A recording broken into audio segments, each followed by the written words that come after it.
在那忐忑不安的清晨，在那汗水弥漫的夜晚，在那白眼森森的黄昏，我们是怎样的向往啊，向往着招聘的一天。这一天终于到了，看，人人挂着喜悦的泪水，个个兴高采烈，心在剧烈的颤抖，牙齿都在兴奋。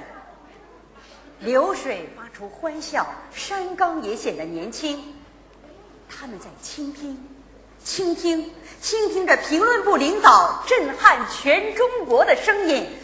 我们终于有了自己的组织，我们终于要走进这个已经守了几年的大宅门。正式进出的门紧锁着。各位在网上看的那个东方红时空的主持人啊，是敬一丹，他是早年东方时空的4大主持人之一。他在我们台里啊曾经写过一篇文章，就是中央电视台的门口外啊永远有2条队伍在排队，其中一条的队伍啊就是来自于全国各地的老百姓，他们希望把自己的遭遇告诉焦点访谈，希望焦点访谈能够帮他们主持公道。当年啊，其实全国各地啊，大家都知道啊，这个乱收费、乱罚款啊，各级政府欺压老百姓的现象呢，确实非常普遍。但是呢，这些遭遇的老百姓啊，他在当地可能是法律啊，或者是执法部门呢保护不了他们，所以他们就会把这个希望啊寄托在焦点访谈的报道上。在现实生活中，确实是啊，一旦焦点访谈报道了啊，多年难以解决的问题呢，可能一夜之间就解决了，这就形成了一个示范效应。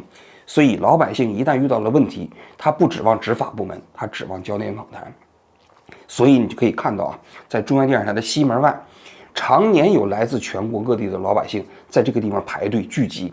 他们到这来的目的啊，就是希望把自己的遭遇、自己的经历告诉焦点访谈。所以在中央电视台的西门外啊，专门有一个焦点访谈的接待室。这接待室外啊，常年排队，老百姓就把自己的材料递进去。然后焦点访谈啊，除了在这个地方有个接待室外，它还有一个策划组。这策划组做什么的呢？就专门处理每天啊全国各地的观众写信写给焦点访谈栏目组的这种各种各样的信件。那信件每天有几麻袋，所以专门搞了几个人处理这些信件，把这些信件一个一个挑出来之后，看到有非常好的新闻线索，就会让访谈的记者去做。就这是一条队伍。另外一条队伍呢，就是焦点访谈一旦去到哪儿去做了采访，当地政府部门呢怕得要死。你想啊，这焦点访谈的节目一旦播出之后啊，他们可能乌纱帽不保。所以呢，当我们去做完采访之后啊，你可以看到这些政府官员呢就会到北京来，千方百计的利用自己的人脉、自己的关系，想办法把这个节目给搞掉。我当年做节目的时候啊，有的时候采访完回北京的这个飞机上，有的时候就会看到接待我们的那些宣传部的官员跟我们同一架飞机，他们到北京啊，就是为了把我们的节目搞掉。所以我们在飞机上互相见面的时候啊，还会会心的一笑，因为大家都知道彼此的这个目的嘛。我们是希望赶回去，连夜赶紧把片子剪出来之后播出，他们是希望呢抢在我们播出之前呢把这节目搞掉。他们搞这个节目呢，一般来说呢就这么几个途径。有的时候认识熟人，认识我们台里头的那些高层领导，让他们能够批示把这节目拿掉。有的神通广大的，人家会直接找到中宣部下一个指令，这节目就播不出去了。老李，别拍了，别拍了，都熟人了，谁都想了啊！别拍，别不这样啊！喂，是建哥哥吗？我是翠翠呀。开场了吧？喂，是李挺哥哥吗？是我啊。喂，医生大哥呀，赶紧来吧，这边出事儿了。所以在我们当时啊做节目的时候，往往是跟这个播出口径，还有这些想办法公关节目的这些人呢比速度。如果你要是慢一点，人家要是把这个有关部门、有关领导搞定了，这节目也就播不出去了啊。所以这是当年啊做焦点访谈时候经常遭遇的现象。所以每次回到北京之后呢，都必须连夜进机房赶片子。但是我做那访谈的节目啊，东方时空的节目啊，大概有1年多的时间吧。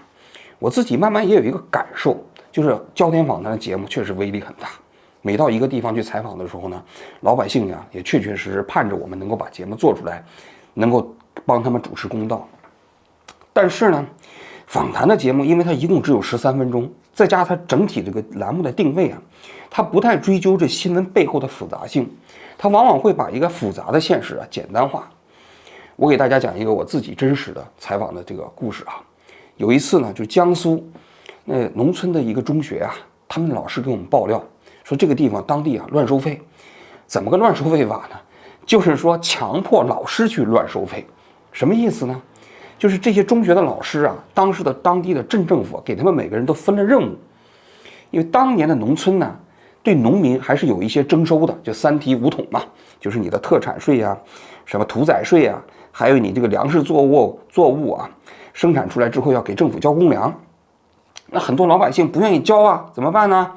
村干部有的时候拿这个村民没办法呀，当地政府就想了一个损点子，他就让这些小学的老师、中学的老师去收这些3提5统。因为这个老师啊，他自己有学生，这学生的家长呢，一般来说都比较怕老师，尤其是怕老师对自己的孩子不好嘛。但是这个对于老师来说，那其实是非常糟糕的一件事情。你本来是为人师表，但是呢，你却不得不在这个过程中替政府部门去收钱。所以看到这么一个爆料之后呢，我们就到那儿去采访了。应该说老师讲的都是真的。我们采访的过程中，学校的老师非常气愤。但是我们在调查中间也发现，就跟当地政府部门采访的过程中间，他们也跟我们讲，他说现实情况是什么呢？他说啊，这3提5统收上来的钱呢，有很大一部分就是给这老师发工资。我们收不上来钱，我们给老师发不了工资，拖欠老师工资，老师呢就会向上级部门反映，说啊，我们自己的教师工资被拖欠了，当地政府官员呢吃不了兜着走。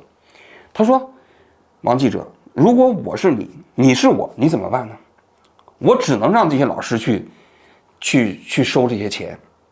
这里补充一个信息啊，就话说当年啊，其实这个全国各地的老师的工资并没有全部纳入到这个全国财政的统筹，所以这个乡镇级的老师啊，他的财政就由乡镇级自己自筹来解决。所以对这些政府部门的官员来说，他没办法，他要想给这老师发工资，就得想办法把这3提5统收上来。但农民又抗拒，最后他只好让老师去收。这显然是不合规，显然是不合法。但是呢，作为基层政府的官员呢，它有一定的合理性。但是我们在做节目的时候啊，我回来编完片子，想把这种复杂性呈现出来，把当地政府官员所面临的这种两难选择呈现出来的时候，领导就会说，你不用讲这些，你就讲这个政府官员呢，他非常糟糕，他强迫老师啊去收钱就可以了。其实类似的这种现象在焦点访谈非常多，所以随着做节目的过程中间呢，我慢慢的就对这个栏目呢，对这个焦点访谈这样的栏目做节目的方式呢，就怎么说呢，就产生了一些抵触。我认为新闻不应该这么做。现实社会的复杂性，如果你不把它呈现出来，你简单的陷入到抓坏人的这一种逻辑中间，它其实没有解决问题。你实际上真实的原因是你应该把老师这样的一个这个所谓的这个工资啊收入啊纳入到全国财政统筹里去，这样基层政府才不会作恶嘛。实际上有大量的作恶是由于制度使然，而不是由于人性使然。所以呢，访谈你看那节目里看多了之后啊，他基本上就陷入到这样一种简单逻辑，他更多的愿意通过影像去呈现那些政府官员出丑，但是他不太关心啊这新闻背后的那种逻辑。所以在进入到央视之后的1-2年以后啊，我就慢慢的对中央电视台做新闻，尤其是电视做新闻这种方式啊，就产生了一些失望。我当时就怀疑说，是不是电视本身对新闻的报道啊呈现呢就是这样，它因为注重影像，但它实际上对新闻背后的逻辑啊，并不是那么能够仔细推敲啊。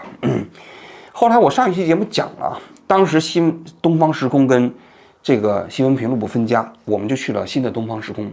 这新的东方时空呢，我们在那个直通现场节目，直通现场呢就更简单了，更强调于新闻现场的呈现。后来呢，在不到1年的时间，东方时空呢又跟新闻评论部合并了。这个当时啊，在新闻评论部的历史上也是一件大事儿啊。等于时间对这个东方时空的这个改版不成功，东方时空又整建制的回到了新闻评论部。回到新闻评论部之后呢，我们这个栏目又发生了一个大的变化，就是白岩松和陈芒啊带着一批人来到我们这个栏目。白岩松也是小白啊，他跟我同年，当时在东方时空跟新闻评论部分家的时候呢，他原先在东方之子做主持人，但是他没有跟着新的东方时空到这个新版的东方时空去，他留在了新闻评论部。在当时在新闻评论部的9个月的时间里头，他没有什么节目，他跟陈芒啊一起去美国做了考察。当年啊那个时代的中央电视台新闻评论部的新闻人呐，都雄心勃勃啊，把美国的 CNN 啊，把美国的那电视新闻中最前沿的形式当做自己的老师。他们到美国考察之后呢，就看中了一档美国的节目，这档节目叫《叶线》。叶线这个主持人叫拉里金，在美国还挺有名的啊，就是一个拉里金这样的主持人，遇到新闻事件的过程中，他就会连线这个新闻事件中间的当事人。比如说，他当时做过一期节目，在美国影响很大，叫《蓝色暴力》，就是警察啊在执法的过程中打了一个黑人，然后呢，这个拉里金就连线这警察界的资深人士，也包括一些人权人士，就分析这个警察本身在执法的过程中，这个暴力的使用啊，是不是得当？这里头是不是有所谓的种族因素？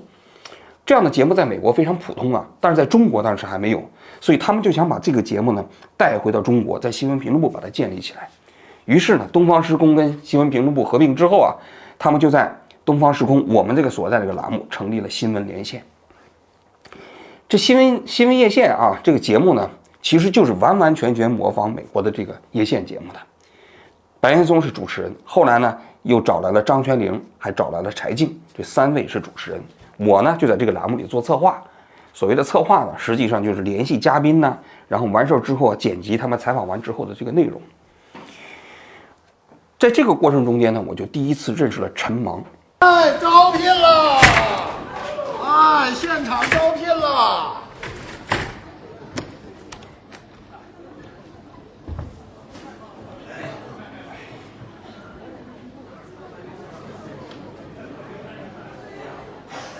可能啊，这个一般人外面人不太了解这个陈芒这个人呐，但是在中国的电视界，尤其是在中央电视台啊，陈芒这个名字应该说是无人不知、无人不晓。我个人觉得他是一个天才般的人物啊。陈芒呢，他原名啊是叫陈小兵，他本人也没有学过电视，也没有学过新闻，他好像是哈工大毕业的啊。他早年进入到中央电视台的时候呢，是在《观察与思考》这个栏目。后来呢，孙一胜他们组建新闻评论部，他呢就到这个地方里当了这个东方时空的生活空间的制片人。行，过了。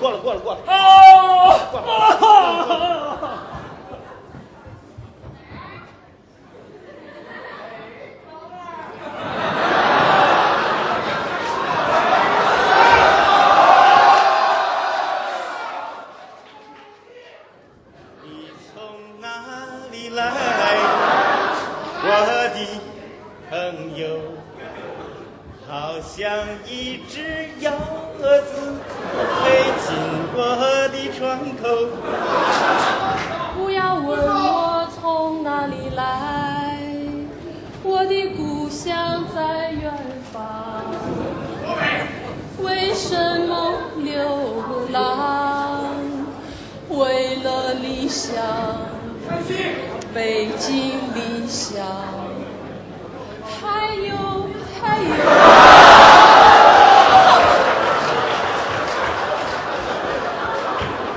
生活空间都知道啊，大家都知道，他这个有一个栏目的语叫讲述老百姓自己的故事，实际上就是做纪录片的。陈芒就在这个地方培养起来了中央电视台第一批就是纪录片的导演。生活空间的这个团队后来涌现出中国相当一大批啊这个电视的纪录片的人才。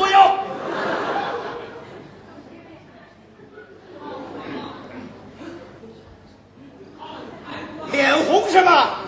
编片子熬的，怎么又黄了？片子给毙了。4年，好。有一个电影导演叫李玉，就是这个东方时空原先的编导。最开始呢，他花了20万块钱拍了一部电影，请来的这个演员都是他们生活空间里头这些人，是吧？有他们这个演保安的，有演这个出租司机的，就拍了一部电影。他第3部电影拍的就是苹果了，苹果当时就引起非常大的轰动了啊。应该说这些人都是陈芒的弟子。陈芒这个人呢，我为什么说他是天才呢？他其实本人呢并没有拍过什么纪录片，但是呢他对这种纪录片的理解啊真的是非常了不起。他就是当时在中央电视台审片子的时候，经常是盛况空前。一方面他说话比较犀利尖锐啊，有的时候也比较难听，但是呢他说的非常有道理。然后呢经常旁边会有很多人围观，围观什么？就是想听陈芒讲话，就陈芒批评编导。所以很多编导被他折磨得痛不欲生，一个片子有的时候会改几10遍，但是也就是在这个几10遍的修改的过程中间，这些人的业务水平啊也在不断的提高。所以我就是在东方时空跟新闻评论部的合并的过程中，第一次遇到了陈芒。我至今还记得啊，就是当时新闻连线这样的一个节目形态呢，要在新的东方时空里的这个创办，陈芒呢在中央电视台旁边的一个宾馆里头给我们做培训。他呢当时啊一头长发，穿着这个牛仔裤啊，就是他不太像是一个领导，因为他当时是新闻评论部的副主任嘛，中央电视台的一个副处级干部。但是呢，你看他那个着装打扮，就像社会上的一个那个潮流青年。当时在那个宾馆里头，他一口气讲了4个小时，应该说那次演讲啊对我的震撼很大，不亚于当年我刚进北大的时候听赵林的演讲啊。就他其实在讲到这个整个新闻呢，在全世界的变化趋势，就我们过去的那种报道新闻的方式的缺陷，以及我们现在应该怎么去做新闻。他在里头强调了一个非常重要的这么一个内容啊，就是其实新闻最终要呈现价值观的冲突，而这个新闻叶线呢，就是呈现价值观冲突的平台。就比如说他们当时做了一些这个样片啊，就是有一个医院呢，在这个它因为是一个附属大学的医院嘛，就给一个女性在看病的过程中，老师呢没有经过这病人的同意，就带了一批学生进来看，那隐私部位的就暴露了。结果这病人就觉得自己被冒犯了，但是呢正方就认为这个东西如果要是没有这个所谓的这个教学过程，医学就很难进步。双方就因为这样的一个内容，有正方有反方，这一个主持人连线的过程中间，双方在这里进行辩论。其实这个形式就是完全模仿拉里金的。陈芒就基于这样的一个内容在给我们讲述啊，他理解的新闻究竟应该怎么做。应该说啊，在我看来，陈芒呢，他其实这一套新闻理论呢，根植于他当年生活空间里所形成的他对这个所谓的电视的理解。因为所谓的纪录片呢，其实最本质的来讲就是呈现人性的，尤其是呈现人性之复杂的。其实在新闻过程中间，你可以把人性的复杂性移植到这里头，就变成了价值观的复杂性，并且通过一种连线语言对撞的方式把它呈现出来。这个呢，其实对我们所有参与这培训的人来说，都是一个非常大的这个所谓的观念的创新。那个时候呢，我才意识得到，就是所谓的电视新闻呢，并不是像我过去所想的那样的，只有焦点访谈那种相对来说比较简单化的形式。那么呢，他其实不是在希望把一个复杂的事情简单化，相反呢，却是把一个本来就比较复杂的新闻呢，尽量的用原貌的方式把它呈现出来，并且在价值观的对撞过程中，让我们去思考啊，我们究竟应该如何面对一个复杂的世界。说句心里话啊，我遇到了陈芒啊，应该说是他给我打开了一个电视新闻的窗口。我后来的职业经历啊，职业经验啊，很大程度上也受益于他。但是非常可惜啊，陈芒这个人呢，天不假年啊，在2008年12月份的时候去世了，是因为胃癌。在前一年的时候呢，他自己的胃不舒服啊，就到医院去做检查，但是可惜被医院误诊了。当时在那个胃壁上取了几个靶点，没有发现癌症，正好取的位置不对。等到几个月再去检查的时候，他的胃癌已经转移了。所以后来虽然经过了非常好的抢救啊，但是还是在不到1年的时间就离开了我们。我至今还记得那个夜晚啊，就是2008年12月24号。当时呢，我正在去演播室的路上，因为我正在做中央电视台新闻中心年终特别节目，叫《我的2008》的总导演。我的一个朋友给我发短信说陈芒不行了，我连忙开车就赶往医院。一路上的时候快到医院的时候就看到很多汽车都在往那个地方赶。我知道都是我们的同事想到医院看陈芒最后一眼。到了医院之后非常可惜，陈芒刚刚离开，他的弟子正在帮他整理仪容。我当时摸了摸他的手，余温尚存。陈芒这个人呢，对中国的电视界影响非常之大，因为他的弟子后来在各个领域内都对这个中国的电视界这个发挥了非常大的作用。应该说这一切都来源于陈芒对他们的培养。通过陈芒其实我个人觉得我也学会了这么一种看待事物的方式。就虽然中央电视台它是一个宣传机构，但其实既有那种纯粹的宣传的栏目，也有像陈芒这样的孜孜以求提高自己的业务水平，并且通过自己的业务水平去培养提携后辈的这样的值得尊重的人。事实上这才是我们应该看待事情的方式。所以呢，其实我也希望大家在看到中央电视台这么一个名字的时候也不用简单的二分法去判断这个机构里的所有的人。央视中间的许许多多的人，其实像陈芒一样，他们虽然立足于这样的机构，受着这个新闻口径的影响，但他们其实仍然保持着自己的一颗初心。陈芒曾经说过一句话，他说不要因为走得太远忘记我们为什么出发。我想就是这个意思吧。好吧，我今天就讲到这里，谢谢大家。我也希望通过这期节目来纪念一下离开我们已经有10几年的陈芒。